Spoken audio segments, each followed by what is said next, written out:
चारि कोणे देले ताकू सुध जे सुवर्ण। जो चंडालुणी घरे नथिला पुत्र लक्ष्मी दया कले तार हेला पांच पुत्र।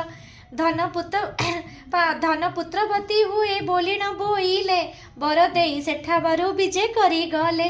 लक्ष्मी हेतु चंडालुणी हेला भाग्यवती एबे सुण हे नारद अपूर्व वारती। सिंहद्वारे विजय जे लक्ष्मी महामाई देखिले दुआरे बसिचंती बेनी भाई।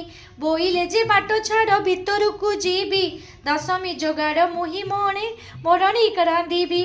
गोविंद बोइले लक्ष्मी होइल की बाई चंडाल साई की जाइथिल काहीं पाई।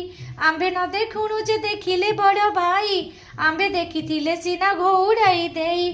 जाओ लक्ष्मी तुम्बे ठारे आउ कार्य नाही धिकार बहुत मते कले बड़ भाई।